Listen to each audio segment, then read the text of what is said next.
نحمده ونستعينه ونستغفره ونؤمن به ونتوكل عليه ونعوذ بالله من شرور أنفسنا ومن سيئات أعمالنا من يهده الله فلا مضل له ومن يضلله فلا هادي له ونشهد أن لا إله إلا الله وحده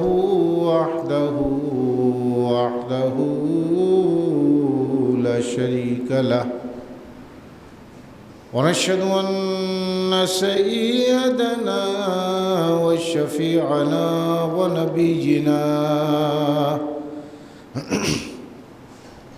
ومولانا محمد صلى الله تعالى عليه وسلم صاحب الوجه الأنور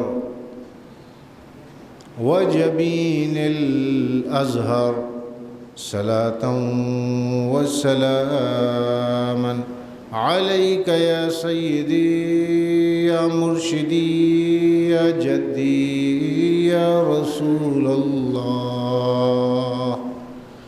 قال الله عز وجل في القرآن المجيد فرقان الحميد محترما وآمرا إن الله وملائكته يصلون على النبي يا أيها الذين آمنوا صلوا عليه وسلموا تسليما. اللهم صل على النبي الأمي وآله وصحبه أجمعين وبارك وسلم عليك صلاة وسلاما عليك يا سيدي يا رسول الله. سبحان ربك رب العزة عما يصفون وسلام على المرسلين والحمد لله رب العالمين. أما بعد فأعوذ بالله من الشيطان الرجيم بسم الله الرحمن الرحيم.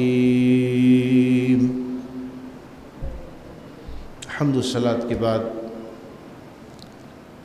معزز سامعین حاضرین مسجد السلام علیکم ورحمۃ اللہ وبرکاتہ. اللہ جل جلالہ وعمنا ولہ کا احسان عظیم ہے اور حضور پر نور سید العالمین محمد الرسول اللہ صلی اللہ تعالی علیہ وآلہ وسلم کا وسیلہ جلیلہ ہے کہ الحمدللہ ماہ رمضان مبارک کے اس آخری عشرے میں اور ممکنہ جمعۃ الوداع ان مبارک گھڑیوں میں اللہ تبارک تعالیٰ کے گھر میں اس کی بارگاہ میں سر سجود ہونے کے لیے حاضر ہوئے ہیں. اللہ جل مجدہ سے دعا ہے کہ مجھ گناہگار سیاکار خطا کار کی اور آپ تمام حضرات کی اس حاضری کو اپنی بارگاہ میں شرف قبولیت عطا فرمائے. مختصراً جو کچھ کہا جائے سنا جائے صحیح طور پر سمجھنے اور اس پر عمل پیرا ہونے کی توفیق مرحمت فرمائے. اس حاضری کو ہم سب کے لیے کفارہ سیئات بنائے.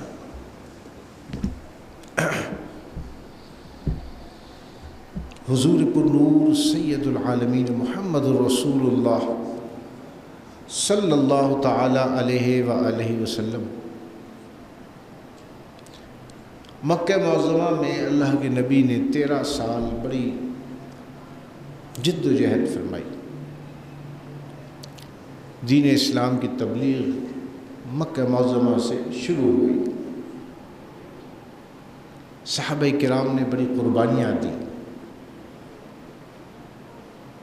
13 سال میں معدود چند لوگ تھے جو دائرہ اسلام میں داخل ہوئے.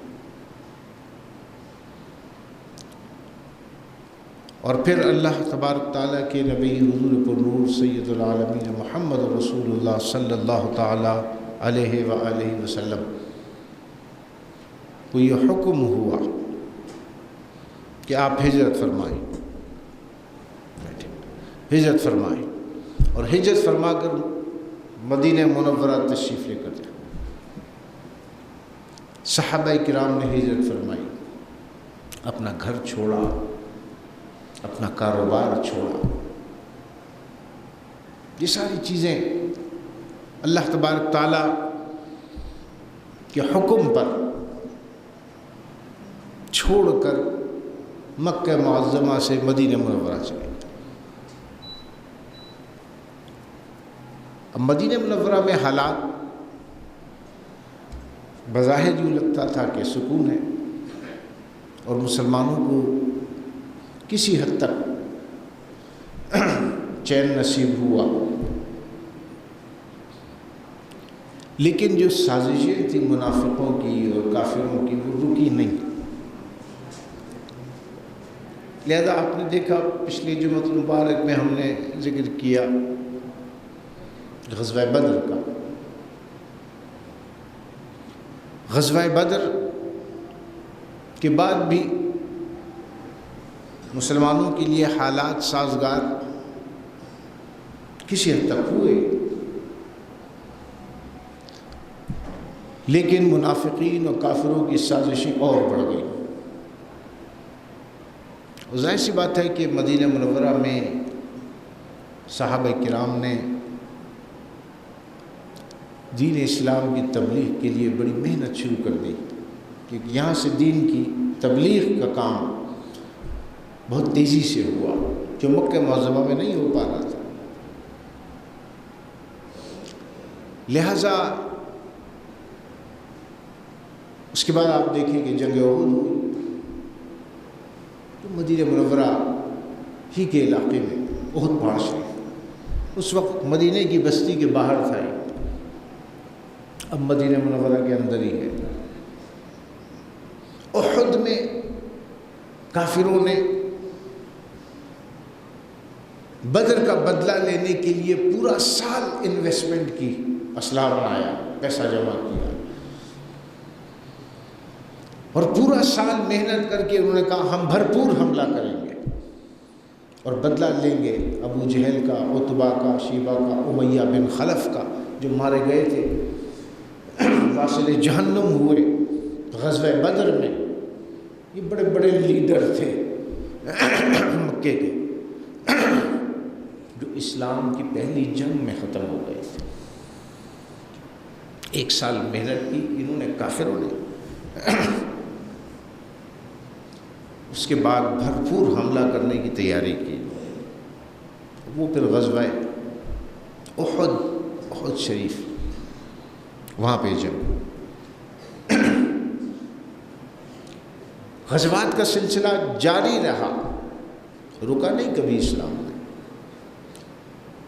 ڈیفینسو موڈ میں اور کبھی آفینسو موڈ میں، یہ دو ہوتے ہیں۔ ایک تو یہ کہ کوئی حملہ کرے تو ڈیفینسو یہ ہے کہ آپ کو اپنا بچاؤ کرنا ہے اور آپ کو اپنی حکمت عملی کو مضبوط بنانا ہے دشمن کے حملے سے بچنے کے لیے، اس کو ڈیفینسو ہے۔ اور پھر آپ نے حملہ کرنا ہے ان کی قوت کو توڑنے کے لیے، یہ آفینسو کہلاتا ہے۔ یہ دونوں معاملات جاری رہے، اور دونوں معاملات میں صحابہ کرام نے کبھی قدم پیچھے نہیں ہٹائے، کبھی قدم پیچھے نہیں ہٹا۔ اور پھر ہجرت کا چھٹا سال اللہ کے نبی نے خواب دیکھا، اور خواب دیکھا اللہ کے نبی نے کہ ہم مکہ معظمہ کی طرف عازم سفر ہیں صحابہ کرام کے ساتھ، سر منڈواتے ہوئے، حلوق رؤوسکم، اپنے سروں کو منڈواؤ۔ احرام کی حالت میں دیکھا کہ ہم مکے میں داخل ہو رہے ہیں۔ نبوت کا ہجرت کا چھٹا سال ہجرت کا۔ اللہ کے نبی نے صحابہ کرام سے فرمایا کہ اب ہم عمرے کے لیے جائیں گے، صحابہ تیاری کر لو. تو 12,000 سے زائد صحابہ کرام نے احرام باندھ لیا، عمرے کی نیت کر لی. کافروں سے جنگیں ہو رہی ہے، بدر ہو چکا، احد ہو چکا، خندق کا معاملہ، وہ جنگیں جاری ہیں. یہ بڑی بڑی جنگیں ہو چکی ہیں.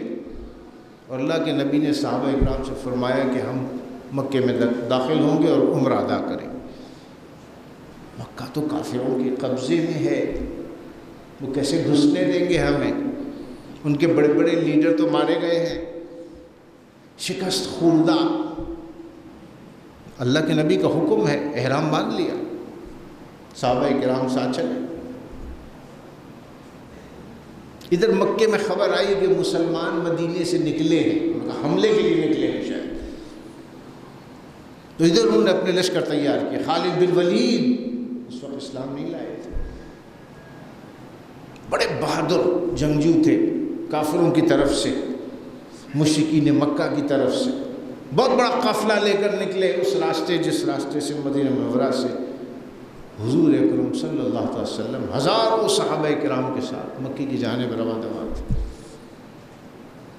دور سے جب اللہ کے نبی نے خالد بن ولید کے قافلے کو دیکھا، دھول اڑتے ہوئے دور سے نظر آ جاتا تھا، میلوں دور سے نظر آ جاتا. پھر اللہ کے نبی کی نگاہ، کیا بات ہے، تشریف فرما فرش زمین پر ہیں اور آپ لوح محفوظ کو دیکھ رہے ہیں، ساتوں آسمانوں کو دیکھ رہے ہیں. تو اللہ کے نبی نے جیسے ہی دیکھا کہ خالد بن ولید کا لشکر آ رہا ہے اس راستے اور آگے ہم سے یہ ملے گا، ٹکرائے گا، تو اللہ کے نبی نے راستے کو بدل لیا. اور راستے کو بدل کے حدیبیہ کے مقام پر اور پہاڑ پر اور اس کی اوٹ میں اللہ کے نبی نے پڑا رہا. وہ لشکر ڈھونڈتا رہا خالد بن ولید کا کہ یہ مسلمان مدینے سے اس راستے سے آتے ہیں تو کوئی بھی نہیں آ رہا. خبر ملی کہ بھئی حدیبیہ کے مقام پر مسلمان رک گئے. مکے میں خبر کر دی گئی، پلٹ گیا وہ قافلہ. خالد بن ولید کی سربراہی میں جا رہا تھا. اب مکے میں خبر کہا بھائی یہاں رکی ہے، کوئی حملے کی تیاری ہو رہی ہے، کیا ہو رہی ہے؟ تو یہاں سے کچھ لوگ بھیجا گیا کہ جا کے معلوم کیا جائے. اب جا کے جب انہوں نے دیکھا تو احرام کی حالت میں ہے. دور جاہلیت میں بھی احرام باندھا جاتا تھا، اس کی قیود وہ نہیں تھی، لیکن بہرحال جو حج کرنے آتا تھا وہ احرام باندھتا تھا. قواعد اس کے مختلف تھے. انہوں نے دیکھا ہے کہ احرام باندھ کے جا کے مکے بتایا بھائی جنگ کی نیت سے نہیں آئے، وہ تو احرام باندھ کر آئے. تو بھیجا گیا، کبھی جنگ کی نیت نہیں. حضور پرنور سید العالمین محمد رسول اللہ صلی اللہ علیہ وسلم نے حضرت عثمان غنی کو بھیجا کہ آپ جائیں، مکے کے لوگ جا کے بتائیں کہ ہم جنگ کرنے نہیں آئے.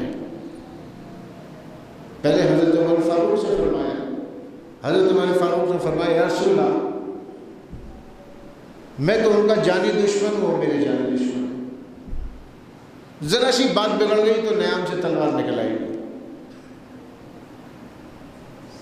اللہ کے نبی نے عثمان غنی کو فرمایا عثمان تم جاؤ. حضرت عثمان غنی نرم مزاج تھے، آپ بہت نرم مزاج تھے.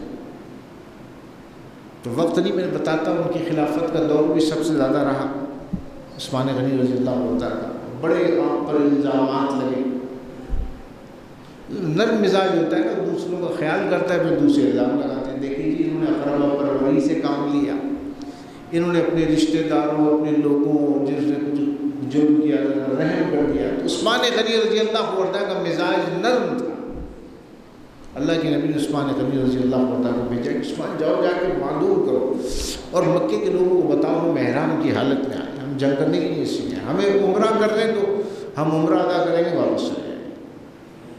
عثمان غنی رضی اللہ عنہ جب مکے گئے تو ایسی بات ہے آپ کا تعلق بھی بنو امیہ کے سے تھا اور ایک معزز گھرانے سے تعلق رہا. بہت بڑے تاجر آپ مکے میں رہے تھے، تو آپ کا اثر رسوخ بھی تھا، عزت و احترام بھی تھی. آپ گئے تو زعماء مکہ بڑے بڑے جو تھے ان سے جا کے ملے، ان کو بتایا کہ دیکھو تم سے جنگ لڑنے نہیں آئے، احرام کی حالت میں اللہ کے نبی نے مجھے بھیجا ہے، اور اللہ کے نبی فرماتے ہیں کہ ہم عمرہ کریں گے، طواف کریں گے، سعی کریں گے، عمرہ کریں گے، چلے جائیں گے، ہم زیارت کعبہ کے لیے آئے. ان کا نہیں، ایسا تو نہیں ہو سکتا، بالکل نہیں آنے دیں گے، کسی کو مکے کے اندر داخل نہیں ہونے دیں گے. حدیبیہ جو ہے وہ کچھ کلومیٹر کے فاصلے پر ہے مکے سے، پتھریلا پہاڑ ہے، اوپر ایک مورچہ آج بھی بنا ہوا ہے، ٹوٹ پھوٹ گیا ہے. تقریباً 10-11 ہزار صحابہ کرام اس پورے پہاڑ پر تھے، اور اس کے نیچے دامن میں حضور کو نور سید العالمین محمد رسول اللہ صلی اللہ علیہ وسلم کا خیمہ لگا تھا. پتھریلے پہاڑ، بالکل پتھریلا پہاڑ. یہاں پہ ایک درخت تھا ببول کا، ببول کا درخت تھا، یہاں خیمہ تھا. یہاں صحابہ کرام حضور صلی اللہ علیہ وسلم کی مائیت میں نیچے تھے، اور صحابہ کرام اوپر پہرا بھی دے رہے تھے اور پھیلے ہوئے تھے. سب نے اپنے خیمے لگائے ہوئے تھے، اجازت ملے تو ہم مکے میں داخل ہوں. انہوں نے کہا عثمان ایسا تو نہیں ہو سکتا، اجازت نہیں دیں گے، واپس جاؤ. بس سمجھایا، نہیں مانے. کہا بس صرف اتنا کرتے ہیں کہ تم آ گئے ہو، طواف کر لو، تم آ گئے ہو مکے میں، عثمان تم طواف بھی کر لو، عمرہ بھی کر لو اپنا، باقی کسی کو نہیں آنے. تو آج کے دور کا کوئی 14ویں صدی کا مولوی ہوتا تو کہتا بھائی میں تو مکے میں آ گیا، اللہ کی عبادت کرنی ہے تو کر لو، میں تو کم سے کم زیارت کر کے جاؤ، عمرہ کر کے جاؤ. لیکن وہ عاشق رسول صحابہ کرام تھے. لا تقدموا بین یدی اللہ و رسول، اللہ اس کے رسول سے قدم آگے نہ بڑھاؤ، آگے نہ بڑھو. عثمان غنی رضی اللہ عنہ کی یہ ایمانی کیفیت تھی، وہ جوش میں آ گئی. فرمایا یہ کیسے ممکن ہے کہ رسول اللہ عمرہ نہ کریں اور عثمان آ کے عمرہ کر لیں؟ ایسا نہیں ہو سکتا، جب تک میرے نبی کو اجازت نہیں ہوگی میں بھی عمرہ نہیں کرتا. انہوں نے کہا کر لیں آپ، انہوں نے کہا نہیں ہو سکتا، ایسا نہیں ہو سکتا، ہم اپنے نبی سے ایک قدم بھی آگے نہیں بڑھ سکتے. اب اسی میں گرما گرمی ہو گئی، اور کچھ لوگ یہ سمجھے کہ عثمان غنی رضی اللہ عنہ کا جھگڑا ہو گیا. ابھی ہوتا ہے نا، آدھا لوگ معاملہ دیکھتے ہیں اور بھاگ کھڑے ہوتے ہیں، اور جا کے آدھی اسٹوری خود بناتے ہیں اور آگے لگا دیتے ہیں. پورے معاملے کا پتہ نہیں ہوتا. ایسے ہی ہوا، خبر پھیل گئی اور سرکار عالم نور مجسم صلی اللہ علیہ وسلم تک یہ خبر پہنچی کہ عثمان بن عفان کو قتل کر دیا. یا رسول اللہ آپ نے ان کو بھیجا تھا مذاکرات کے لیے اور خبر آئی ہے کہ انہیں قتل کر دیا گیا. اس وقت اللہ کے نبی سرکار دو عالم نور مجسم صلی اللہ علیہ وسلم اس درخت کے نیچے، جو ببول کا درخت تھا، اس کے نیچے تشریف فرما تھے. صحابہ کرام بھی موجود تھے. اب قرآن مجید فرقان حمید میں سورہ فتح میں اللہ تبارک تعالیٰ نے یہاں پہ ارشاد فرمایا. اللہ کے نبی نے صحابہ کو جمع کیا. جب خبر آئی کہ عثمان غنی کو قتل کر دیا تو سیدنا عثمان غنی رضی اللہ عنہ کے قصاص کے اور بدلہ لینے کے لیے عہد لیا گیا، جہاد کا عہد لیا گیا کہ ہم حضرت عثمان غنی کے خون کا بدلہ بھی لیں گے اور اب جہاد کریں گے ان سے. ایلچیوں کو قتل نہیں کیا جاتا. بڑے بڑے درباروں میں جاتے ہیں پیغام لے کر، اگر جنگ کا بھی پیغام لے کے جاتے ہیں تو ان کو مارا نہیں جاتا، سفیروں کو مارا نہیں جاتا. یہ اصول ہے، ہمیشہ سے اصول ہے. اب یہ خبر پھیلی تو اللہ کے نبی صحابہ کو جمع کیا اور کہا عہد کرو. بیعت، جو بیعت کی جاتی ہے وہ عہد ہوتا ہے. اللہ کے نبی جمع کیا. کچھ کہتے ہیں بیوقوف بیوقوف کچھ کہتے ہیں. آپ لوگ کہتے ہیں کہ حضور پر نور سید العالمین محمد رسول اللہ صلی اللہ علیہ وسلم کو علم غیب ہے. حضور کو یہ کیوں نہیں پتہ چلا کہ حضرت عثمانی غنی کو قتل نہیں کیا تھا؟ سوال اٹھتا ہے کہ آپ کہتے ہیں اللہ کے نبی کو اللہ نے علم غیب عطا فرمایا ہے تو مکے میں حدیبیہ میں بیٹھ کر حضور کو مکے میں جو ہوا اس کا کیوں نہیں پتہ چلا؟ بے وقوف. آگے کے معاملات نہیں پڑھے کہ آپ نے؟ حضور نے بیعت صحابہ کو جمع کیا اور قرآن مجید فرقان حمید نے ارشاد فرمایا. رب کائنات ارشاد فرماتا ہے محبوب جو یہ بیعت کرتے ہیں آپ کے ہاتھ پر، ان کی رضا کا معاملہ تو بعد میں آیا، فرمایا یہ جو بیعت کرتے ہیں آپ کے ہاتھ پر لقد رضی اللہ عن المؤمنین اذ یبایعونک تحت الشجرۃ فعلم ما فی قلوبہم فانزل السکینۃ علیہم واصابہم فتحا قریبا. اور سورہ فتح شروع بھی یہاں سے ہوئی، انا فتحنا لک فتحا مبینا، یہاں سے شروع ہوئی کہ بے شک ہم نے آپ کو ایک کھلی فتح عطا فرمائی. اب یہ درخت کے نیچے جو بیعت ہوئی قرآن مجید فرقان حمید نے ارشاد فرمایا جو آپ کے ہاتھ پر بیعت کرتے ہیں الذین یبایعونک انما یبایعون، یہ بے شک یہ جو آپ کے ہاتھ پر بیعت کرتے ہیں یہ اللہ کے ہاتھ پر بیعت کرتے ہیں. ید اللہ فوق ایدیہم. اب کیا ہوا جب بیعت کا معاملہ ہوا تو یہ ہوا کہ صحابہ کرام جمع تھے، حضور صلی اللہ علیہ وسلم نے ایک ہاتھ رکھا، فرمایا بیعت کرو. بیعت لی، صحابہ نے ہاتھ رکھتے گئے ایک کے اوپر ایک، ایک کے اوپر ایک، ایک کے اوپر ایک. آخر میں حضور صلی اللہ علیہ وسلم نے اپنا ہاتھ سب کے ہاتھوں پہ رکھا اور فرمایا یہ بیعت عثمان کی طرف سے ہے.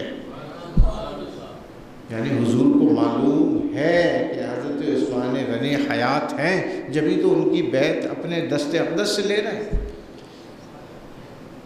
کہتے ہیں پتہ اگر ہوتا حضور کو علم غیب کے حوالے سے کہ عثمان غنی قتل نہیں ہوئے تو وہ فرما دیتے کہ بھئی مجھے پتہ ہے کہ وہ قتل نہیں ہوئے، خبر جھوٹی ہے. لیکن بعض اوقات حالات ایسے ہوتے ہیں کہ اس میں امتحان دوسرے کا ہوتا ہے، دوسرے کا ہوتا ہے. بیمار میں پڑا، امتحان تیماردار کا ہو گیا، امتحان بیگم کا ہو گیا، بچوں کا ہو گیا، بھائیوں کا ہو گیا. ماں باپ بیمار پڑے، امتحان بچوں کا ہو گیا کہ اب کیا کرتے ہو تو کتنا خیال رکھتے ہو. مشکل وقت پڑا، دوست کا امتحان آ گیا کہ دوست کتنی مدد کرتے ہیں. تو بعض اوقات اللہ تبارک و تعالیٰ ایسے واقعات ہونے دیتا ہے اور اس میں ظاہر کرتا ہے ان میں کون ہیں جو وفادار ہیں، ان میں کون ہیں جو جان کا نذرانہ پیش کرنے کے لیے تیار ہیں. تو یہ موقع ایسا تھا کہ رب کائنات نے فرمایا لقد رضی اللہ عن المؤمنین، اللہ مومنین سے راضی ہو گیا. ہم کہتے ہیں نا رضی اللہ تعالی عنہ، اس کا مطلب یہ ہے کہ اللہ ان سے راضی ہو گیا. دنیا میں ہی اللہ ان سے راضی ہو گیا. رضی اللہ کا معنی یہ ہے.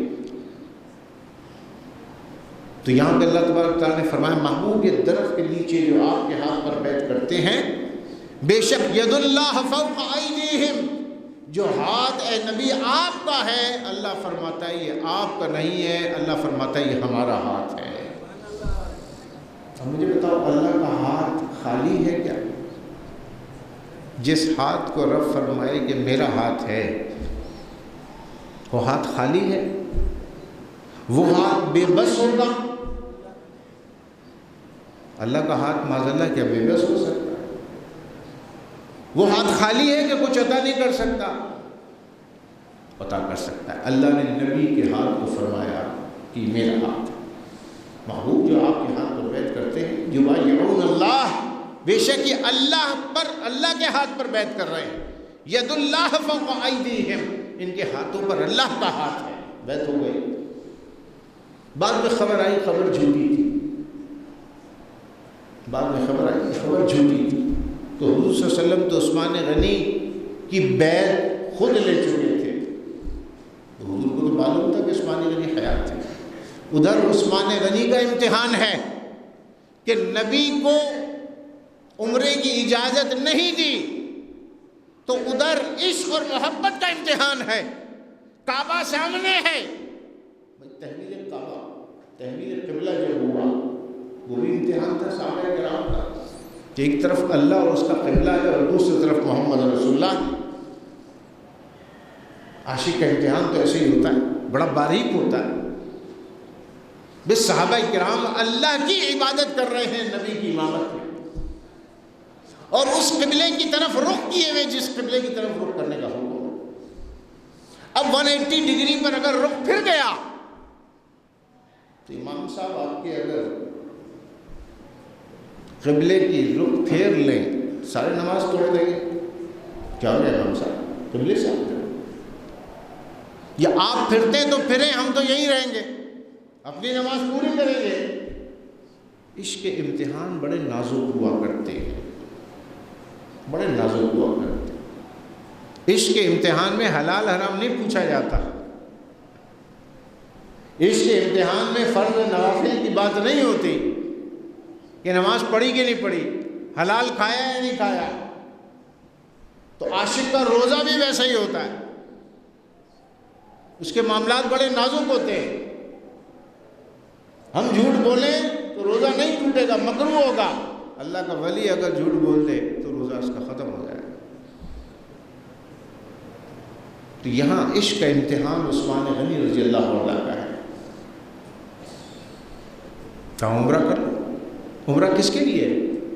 طواف کس کے لیے؟ اللہ کے لیے، عبادت اس کی ہے۔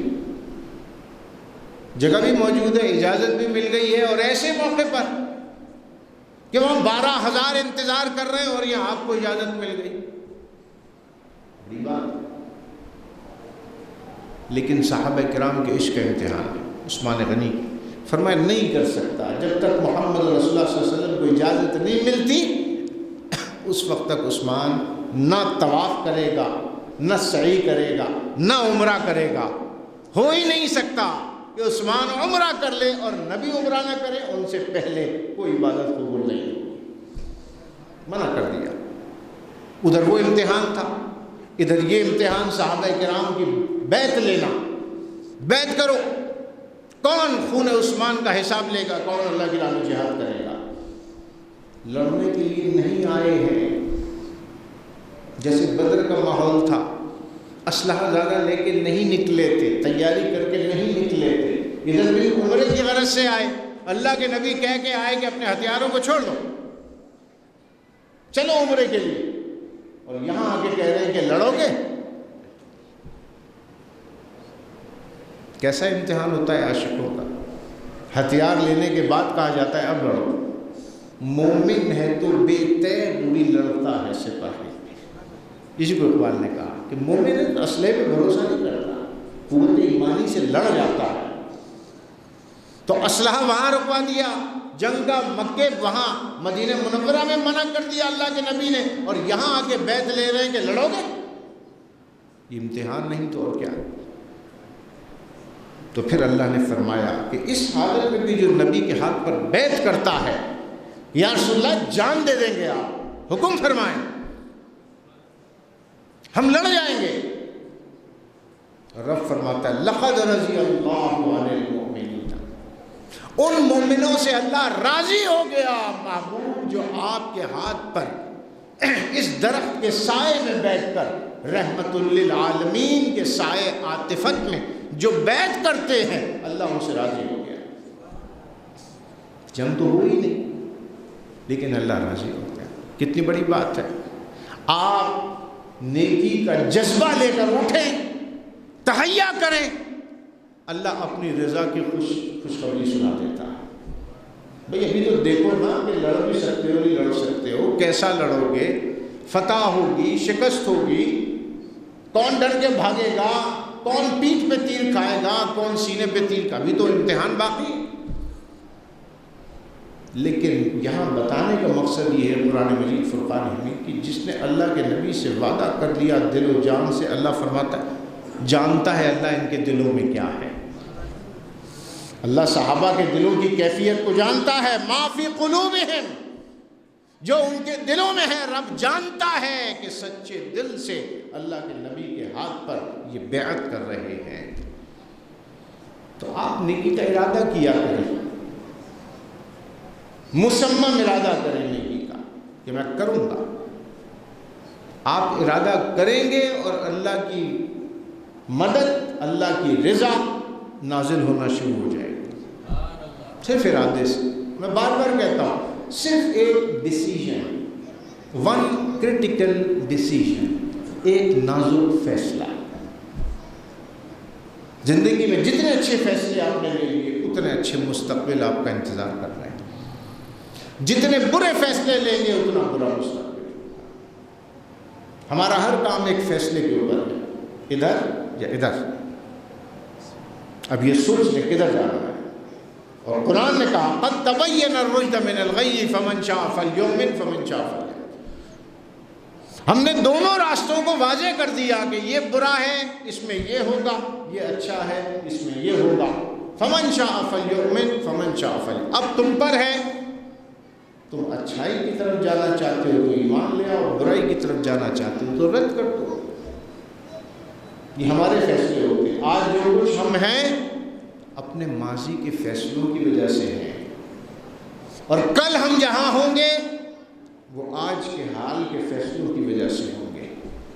تو ہم اپنا مستقبل خود بنا رہے ہوتے ہیں اپنے فیصلے کر کے، خود بنا۔ صحابہ کرام نے دنیا اور آخرت میں اپنا مستقبل خود بنایا کہ جب اللہ کے نبی نے بیعت مانگی کہ جان دو گے، اسلحہ نہیں لائے ہو، جان دو گے، لڑو گے، احرام باندھ کر آئے ہو، اگر ابھی کہا جائے کہ لڑ جاؤ تو بے سر و سامانی کے عالم میں لڑو۔ پیاسے تھے صحابہ کرام، اتنا لمبا سفر جو روٹین کا سفر تھا اور روٹ تھا اس سے ہٹ گئے، ایک نئے راستے سے حدیبیہ پہنچے۔ حدیبیہ کے مقام پر پہنچے تو پیاسے بہت تھے۔ فرمایا یا رسول اللہ وضو کے لیے پانی نہیں ہے، یا رسول اللہ لمبا سفر طے کر کر آئے ہیں، وضو کے لیے پانی نہیں ہے، پینے کے لیے پانی نہیں ہے، یا رسول اللہ جانوروں کے لیے پانی نہیں ہے۔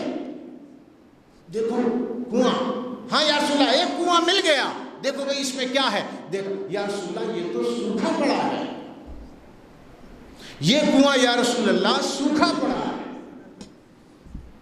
اللہ کے نبی نے اپنا وضو کا غسالہ جس سے نبی کریم صلی اللہ علیہ وسلم پانی ڈال کر اپنا وضو کرتے تھے، اپنا غسالہ عطا فرمایا اور ایک تیر نکال کے دیا، فرمایا جاؤ جا کے اس کنویں میں اس کو ڈالو۔ غسالہ اور تیر مانگ پانی رہے ہیں۔ میرے پاس وقت نہیں ہے بنا، اور ایسے بڑے واقعات ذہن میں آنے لگتے ہیں جب یہ باتیں ہوتی ہیں، بڑے واقعات آنے لگتے ہیں۔ ہائے ہائے، وہ امیر خسرو ہے، وہ کھیڑیاں وہ لے کر جانا کہ حضور لینے میں کچھ آیا تھا، دے جوتی رہے ہیں، سنا تھا بڑی بارگاہ ہے، بیٹی کی شادی ہے، لوگوں نے آپ کے پاس بھیجا تھا، مال و دولت مل جائے گا۔ خواجہ معین الدین چشتی اجمیری آپ کی بارگاہ میں آیا، اتنے دن رکا، روکی سوکی کھاتا رہا، جانے لگا تو کہنے لگے کچھ نہیں ہے، جوتی لے جاؤ۔ پیسہ لینے آئے تو جوتی لے رہے ہیں، انہوں نے کہا یہی ہے بھی تو لے جاؤ۔ آدھے راستے تک پہنچے تھے کہ ادھر سے امیر خسرو آ رہے تھے، اور میل دور سے انہوں نے کہا کہ مجھے اپنے مرشد کی خوشبو آ رہی ہے۔ انہوں نے کہا خوشبو؟ ابھی تو ایسے بہت دور ہے، ابھی کہاں سے خوشبو آ رہی ہے؟ ابھی تو میلوں کا فاصلہ، کئی دنوں کا فاصلہ پڑا ہے پہنچنے میں، تمہیں پیر کی خوشبو ابھی سے آنے کا نہیں، کہیں سے تو آ رہی ہے۔ ڈھونڈتے ڈھونڈتے المختصر وہ پہنچے تو ایک شخص سو رہا تھا، اس کو اٹھایا، کہا بھیا کچھ نہیں ہے، کیا لوٹنے آیا ہے رات کو؟ انہوں نے کہا تو بتا کہاں سے آ رہا ہے؟ میں نے کہا وہاں گیا تھا ان کے پاس، جوتیاں لے لی انہوں نے، پیسے نہیں ملے۔ انہوں نے کہا سارے قافلے کا سامان جتنا میرا ہے، تجارتی قافلہ لے کر آ رہے تھے، سارا سامان اس کے ہاتھ میں دیا، مختصر کر کے بتا، اور کہا یہ جوتی مجھے دے دو، یہ مجھے دے دو یا رسول اللہ، یا غوث العالم۔ تو کہا بھائی کہ دماغ تو خراب نہیں ہو گیا، پرانی پھٹی پرانی جوتی، تم کہتے ہو اونٹ لے لو، درہم لے لو، دینار لے لو، غلہ لے لو، سارے مویشی لے لو، بھائی کون ہو؟ دماغ صحیح ہے؟ انہوں نے کہا دماغ صحیح ہے جناب، یہ عشق کے سودے ہیں، آپ کو نہیں پتا کہ بھائی لینے تو وہ کرے تھے۔ اور ادھر کہا کہ بھائی آپ مانگ رہے پانی ہے یا رسول اللہ، اور آپ غسالہ عطا فرما رہے اور تیر دے رہے ہیں پانی کے لیے، تیر۔ تو عشق کے معاملات کچھ اور ہوتے ہیں جناب۔ وہ صحابہ کرام بھی عاشق رسول تھے، یقین کامل تھا۔ کسی نے کہا یا رسول اللہ پانی مانگ رہے ہیں، کنواں سوکھا ہوا ہے، آپ غسالہ عطا فرما رہے ہیں، یا رسول اللہ تیر عطا فرما رہے ہیں۔ اللہ کے نبی نے فرمایا لے جا کے ڈال۔ ابھی صحابہ کرام کہتے ہیں ہم نے کنویں میں ڈالا جو سوکھا تھا، غسالہ شریف ابھی زمین پر، کنویں کی زمین پر جا کے ٹکرایا نہیں، تیر ابھی ٹکرایا نہیں، کنویں کا پانی اچھل کر زمین سے نکلا اور سرکار کے غسالے کو اس نے تھام لیا اور تیر کو زمین پہ گرنے نہ دیا۔ اور صحابہ فرماتے ابل کے پانی، اس کنویں سے ابل کے پانی باہر آیا اور ہم دیکھ کے حیران ہو گئے، اتنا پانی نکلا، اتنا پانی نکلا کہ ہمارے جانوروں نے بھی پیا اور ہم نے بھی خوب پیا۔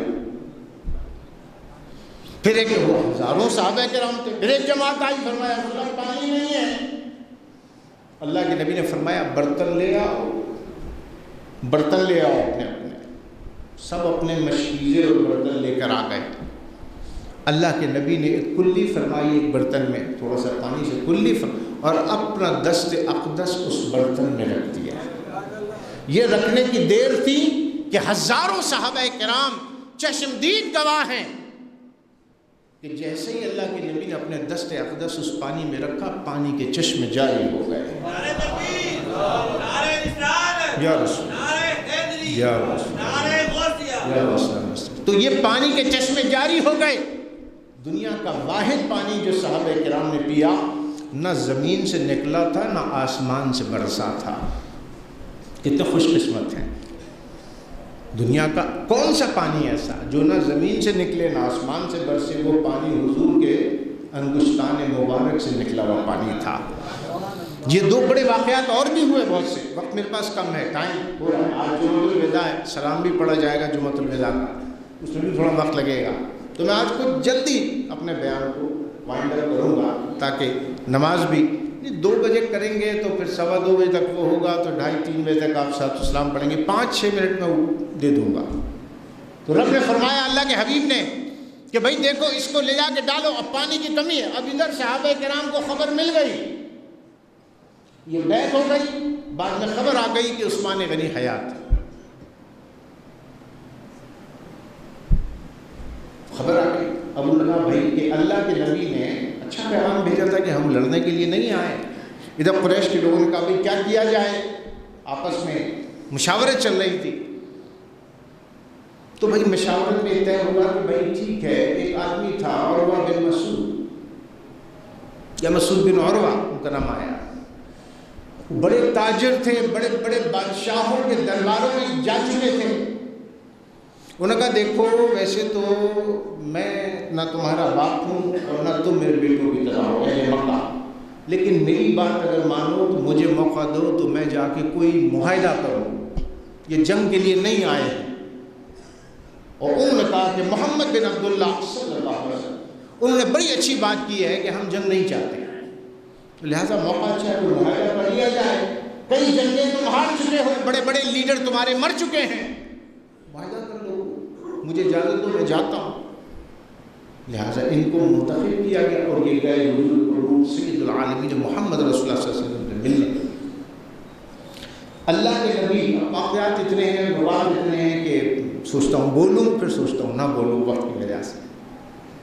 جیسے ہی سرکار دو عالم صلی اللہ علیہ وسلم نے دور سے دیکھا اور نبی کو ایک خصوصیت جو دی جو کسی نبی کو دنیا میں نہیں دی، اللہ نے کسی نبی کو نہیں، وہ 5 خصوصیات میں سے ایک خصوصیت یہ تھی کہ 3 میل کے فاصلے پر جو اللہ کے نبی سے ملنے آ رہا ہوتا تھا، اللہ اس کے دل میں نبی کا رعب پیدا کر دیتا تھا۔ 3 میل دور سے ہی اس کا دل یوں ہی ہونے لگتا تھا کہ میں کہاں جا رہا ہوں، کس کے پاس جا رہا ہوں، بھلے وہ جانتا ہو یا نہ جانتا ہو۔ تو 3 میل دور سے، ایسی بات ہے اتنا فاصلہ نہیں تھا، جب آیا تو اللہ کے نبی پہچان گئے کون آ رہا ہے. اللہ کے نبی نے کہا کہ یہ شخص قربانی کے جانوروں کی بڑی عزت کرتا ہے. ایسا کرو قربانی کے جانور جو ساتھ لائے اس کو آگے کر کھڑا کرو. نفسیات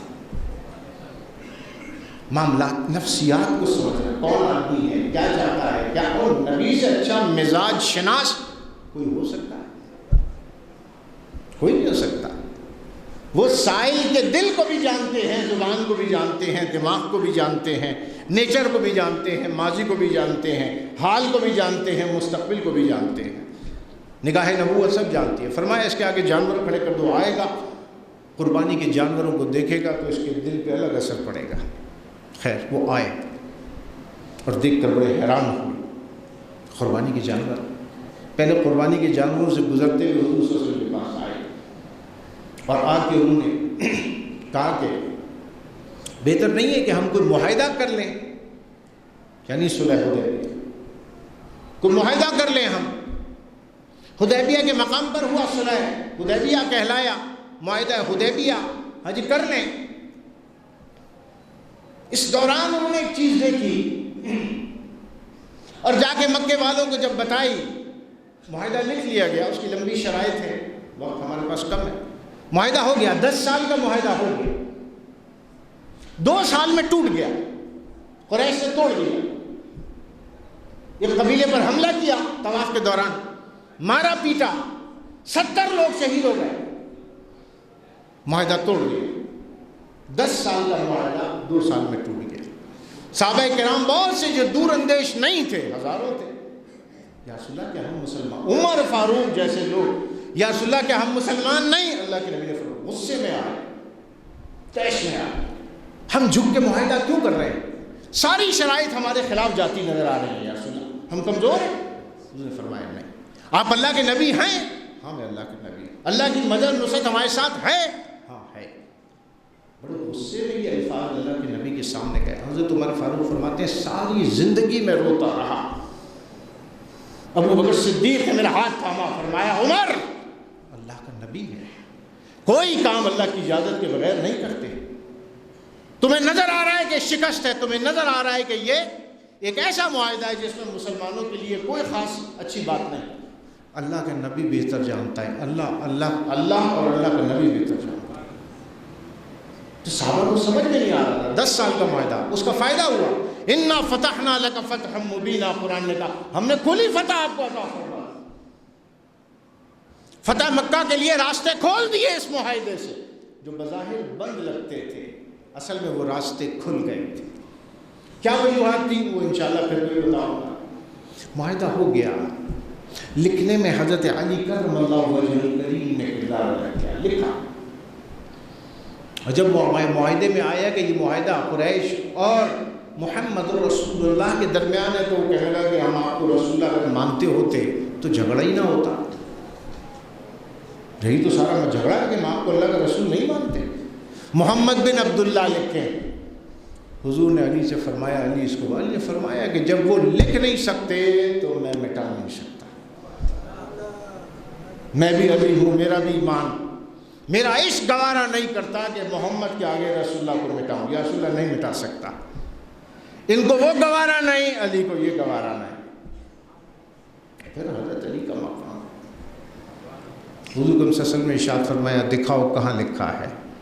اب جو بے وقوف اور جاہل کہتے ہیں کہ حضور کو لکھنا پڑھنا نہیں آتا, حضور نے فرمایا دکھاؤ معاہدہ. یا رسول اللہ یہ, حضور نے فرمایا میں مٹاتا ہوں. حضور نے اس کو مٹایا, قلم لیا اور قلم لے کے محمد بن عبداللہ لکھا. کون کہتا ہے لکھا نہیں آتا تھا؟ بڑے بڑے تاریخ دانوں نے اس نقطے کو لکھا اس نقطے کو. بہرحال معاہدہ ہو گیا 10 سال کا, 2 سال میں ٹوٹ گیا. کیوں ٹوٹا, کیسے ٹوٹا, وہ ایک الگ تفصیل ہے. یہاں یہ جو دیکھ کر گئے, معاہدہ کر گئے, عروہ انہوں نے جا کے قریش کے بڑے بڑے سرداروں کو جمع کیا. انہوں نے کہا معاہدہ تو کر لیا ہے 10 سال کا, لیکن بھائی جان کوشش کرنا کہ یہ 10 سال تک قائم رہے. میں نے کہا کیوں, ایسی بات کیا ہے, کیا دیکھ کر آئے.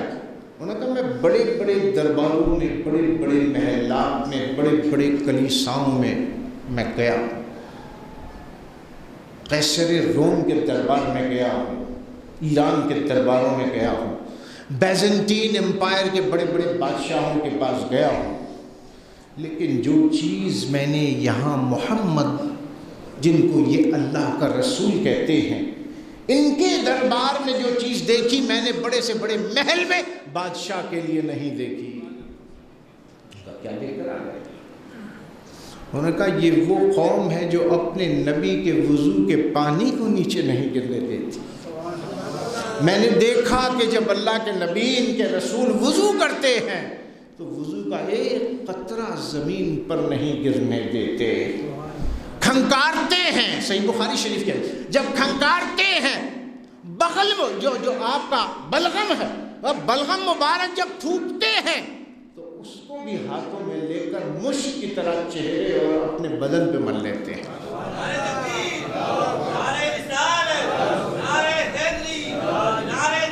یا وسلم فرمایا میں نے اتنے بڑے بڑے دربار دیکھے، کسی بادشاہ کی وہ عزت نہیں دیکھی۔ ارے جو اپنے نبی کے وضو کا پانی نہیں گرنے دیتے ان کے خون کا قطرہ کیسے گرنے دیں گے؟ یہ اپنی جانوں کو نثار کر دیں گے۔ ایسا ادب میں نے کہیں نہیں دیکھا جو محمد رسول اللہ صلی اللہ علیہ وسلم کی بارگاہ میں ان کے اصحاب کا دیکھا۔ اور پھر دیکھیں اسی فتح سورہ فتح میں اللہ تبارک و تعالیٰ نے کیا فرمایا؟ لِتُؤْمِنُوا إِنَّا أَرْسَلْنَاكَ شَاهِدًا وَمُبَشِّرًا وَنَذِيرًا۔ اِنَّا أَرْسَلْنَاكَ، بے شک محبوب ہم نے آپ کو اپنی ذات پر گواہ بنا لیا، شَاهِدًا وَمُبَشِّرًا وَنَذِيرًا، آپ کو خوشخبری دینے والا، ڈر سنانے والا۔ لِتُؤْمِنُوا بِاللَّهِ وَرَسُولِهِ، لِلْمُؤْمِنِينَ کے لیے، کس کے لیے؟ مومنین کے لیے، تاکہ مومن اللہ اس کے رسول پر ایمان لائے، وَتُعَزِّرُوهُ، اور نبی کی تعظیم کریں۔ یہ آیت بعد میں ہوتی ہے، نبی نہ کرنے کا حکم نہیں دیا تھا کہ میرے وضو کے پانی کو نیچے نہ گرنے دینا، نبی نے کرنے کا، اللہ نے کرنے کا حکم نہیں دیا تھا کہ میرے حبیب کے وضو کے پانی کو نیچے نہیں گرنے دینا۔ نہ اللہ کا حکم تھا، نہ نبی کا حکم تھا، نہ رسول کا حکم تھا۔ پھر کیوں کیا؟ پھر کیوں کیا جب اللہ اس کے رسول نے حکم نہیں دیا تھا؟ عشق کے آداب اور عشق کے معاملات بالکل جدا ہوتے ہیں۔ عشق ان کہیں سنتا ہے، عشق ان کہیں سنتا ہے، جو بات کہیں نہ جا رہی ہو عشق وہ بھی سن لیتا ہے۔ عشق وہ بات سن لیتا ہے جو منع نہیں کی جا رہی ہو پھر بھی اس سے رک جاتا ہے۔ تو رب فرماتا ہے تُعَزِّرُوهُ وَتُعَقِّرُوهُ وَتُسَبِّحُوهُ بُكْرَةً وَأَصِيلًا، صبح و شام اللہ کی عبادت کرو، اللہ کے رسول کی تعظیم بجا لاؤ، تُعَقِّرُوهُ ان کی توقیر کرو۔ اس کے بعد حکم آیا وَتُسَبِّحُوهُ بُكْرَةً وَأَصِيلًا، پھر اللہ کی عبادت کرو، یعنی نبی کا ادب اور احترام پہلے کرو، کرنا سیکھو، پھر اللہ کی عبادت کرو، کیونکہ ادب کے بغیر محبت کا دعویٰ جھوٹا ہے۔ ادب سب سے پہلی چیز ہے۔ ادب زبان سے ہوتا ہے، ادب اخلاق سے ہوتا ہے، ادب کردار سے ہوتا ہے، ادب آنکھوں سے ہوتا ہے۔ ایسے ہی ہوتا ہے کہ نبی کریم صلی اللہ علیہ وسلم کے سامنے سر جھکا کے بیٹھے ہیں، نگاہیں جھکی ہوئی ہیں، ہمت۔ صحابہ کرام فرماتے ہیں بعض اوقات ایک ہفتہ ہو جاتا ہم حضور کے چہرے کو نہیں دیکھتے، ادب سے نظریں اتنی نیچی رہتی کہ ہماری جرت نہیں ہوتی کہ نظر اٹھا کے حضور کے چہرے کو دیکھیں، الا یہ کہ حضور ہم سے مخاطب ہو کر کچھ کہیں تو ہم دیدار کر لیا کرتے تھے، لیکن نبی کے چہرے کی طرف ایسے بھی صحابہ کرام تھے جو کئی دن انتظار کرتے اور تہیا کر کے آتے، آج تو دیکھ ہی لوں گا نظر اٹھا کے، لیکن اتنا ادب، اتنی توقیر کہ نبی سامنے بیٹھے ہیں لیکن چہرہ نیچے، نبی گفتگو فرما، یوں کر کے نہیں آنکھوں میں آنکھیں ڈال کے دیکھنا۔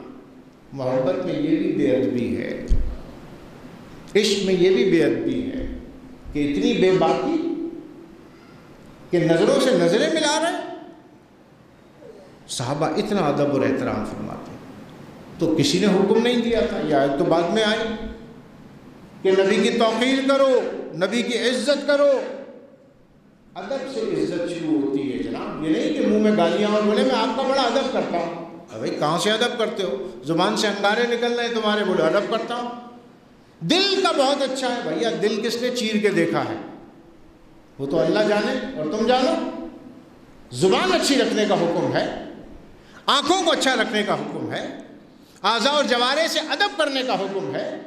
ادب اس کا نام ہے۔ یہ ہوگا ادب تو پتہ چلے گا محبت بھی ہے۔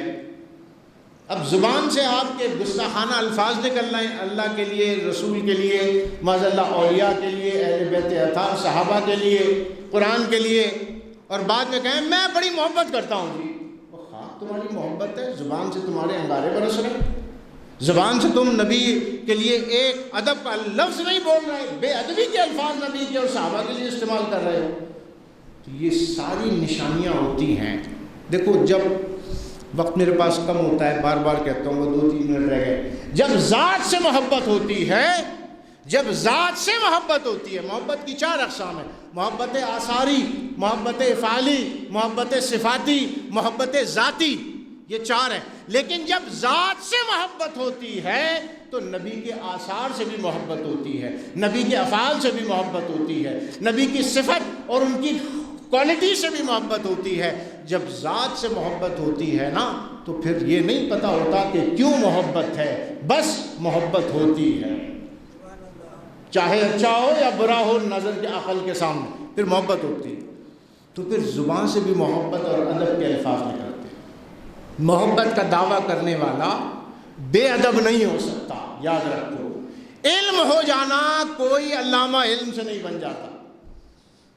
خبر کا ہونا کچھ اور ہے اور علم کا ہونا کچھ اور ہے۔ قرآن ہے خبر۔ رب کائنات نے فرمایا معبود جو قرآن ہم نازل کرتے ہیں انباء الغیب، یہ غیب کی خبریں ہیں۔ خبر کا ہونا عالم نہیں بناتا، علم کا ہونا عالم بناتا ہے، اور علم بغیر ادب کے نہیں ملتا، علم بغیر عشق و محبت کے نہیں ملتا، کیونکہ علم وہ صفت ہے جو اللہ کی ہے، جو اس نے اپنے حبیب کو عطا فرمائی۔ وَعَلَّمَكَ مَا لَمْ تَكُنْ تَعْلَمْ، محبوب ہم نے آپ کو وہ سب کچھ سکھا دیا جو آپ نہ جانتے تھے۔ اب کل کائنات جو علم لے رہی ہے وہ ذات فیضان مصطفیٰ، اور کل مومنین جو علم لے رہے ہیں وہ علی کے سینے سے نکل کے پھیل رہا ہے۔ یہ اللہ نے مرکز علم کے بنا دی۔ انا مدینۃ العلم وعلی بابھا، یہ مومنین کے لیے دروازہ کھل گیا، اور ذات مصطفیٰ سے کل کائنات کو یہ علم کا وہ بڑھتا۔ خبر علم نہیں ہے۔ میرے موبائل میں اگر 15 کتابیں اور کئی 100 حدیث کی کتابیں اگر ہیں تو کیا یہ موبائل عالم بن جائے گا؟ اگر تصوف کی کتابیں اس کے اندر ہیں تو کیا یہ عارف باللہ ہو جائے گا؟ نہیں ہوگا نا۔ تو پتہ چلا خبر کے ہونے سے عالم نہیں بنتا، ادب اور عشق کے ہونے سے عالم بنتا ہے۔ اور ایسے اولیاء کی میں آپ کو کئی مثالیں دے سکتا ہوں جو بظاہر دنیا میں کسی سے نہیں پڑھے تھے، کسی سے نہیں پڑھے تھے۔ علی بریز اور بڑے ولی، کسی دن آپ کو میں ان کی کتاب علی بریز کے بارے میں اور ان کے بارے میں بتاؤں، پڑھے لکھے نہیں تھے لیکن ایسی معرفت کی باتیں۔ تو بھائی ادب وہ چیز ہے۔ خود اعلیٰ حضرت سے جب کسی نے پوچھا اعلیٰ حضرت آپ کو یہ ریاضی اور اتنے علوم پر دسترس، آپ نے کتنے علوم پڑھے؟ فرمایا کچھ نہیں، جو شریعت کا جو علم ہے وہ حاصل کیا تھا، علم المیراث میں میتھمیٹکس تھوڑی سی جمع تفریق پڑھی تھی، باقی علوم کی جانب جب میں متوجہ ہونے لگا تو میرے والد ماجد حضرت نقی علی خان رحمۃ اللہ تعالی علیہ جو خود بھی اللہ کے ولی تھے، مجھے یہ کہہ کے روک دیا کہ اے احمد رضا، اللہ کے نبی کی طرف التفات کرو، عشق کرو، ان علوم میں وقت ضائع نہ کرو، یہ سارے علوم تو دربار مصطفیٰ سے تمہیں ویسے ہی مل جائیں گے۔ تو عشق سکھاتا ہے، آداب صبح گاہی، عشق سکھاتا ہے، ادب سکھاتا ہے۔ اور عشق اور محبت کا دعویٰ کرنے والا اگر بے ادب ہے تو اس کا دعویٰ جھوٹا ہے، مکار ہے وہ، کیونکہ ہو نہیں سکتا جو محبت کرے اور وہ ادب نہ کرے۔ ادب پہلی سیڑھی ہے، عشق اور محبت آگے کی منزل ہے، تو لہٰذا محبت اور ادب کرنا سیکھیں۔ جس نے دین کا ادب کیا، جس نے حدیث کا ادب کیا، جس نے قرآن کا ادب کیا، جس نے اللہ کے نبی، اولیاء اللہ، بزرگان دین کا ادب کیا، علماء حق کا ادب کیا۔ اپنی بات نہیں کر رہا، میں کوئی عالم نہیں، میں علماء کی جوتیاں سیدھی کرنے رہا، میں اپنے آپ کو عالم گردانتا ہی نہیں لکھتا، میں عالم نہیں ہوا۔ دین جو سیکھا ہے وہ آگے سکھا رہا ہوں، کوشش کر رہا ہوں، بزرگوں کا جو فیض ملا ہے اس کو میں چاہ رہا ہوں آگے چلا رہا۔ علماء حق کا جو ادب اور احترام کرتا ہے، صرف ادب اور احترام سے اللہ بعض اوقات وہ درجے عطا فرما دیتا ہے جو علم سے اور فضل سے وہ چیزیں نہیں ملتی، کہ دنیا کا فضل مل جائے، پیسہ یا علم مل جائے، تو خبر ہونا کچھ اور ہے، علم ہونا کچھ اور ہے۔ اللہ سے دعا ہے کہ اللہ ہمیں با ادب بنائے، بے ادبوں سے بچائے۔ وآخر دعوانا الحمد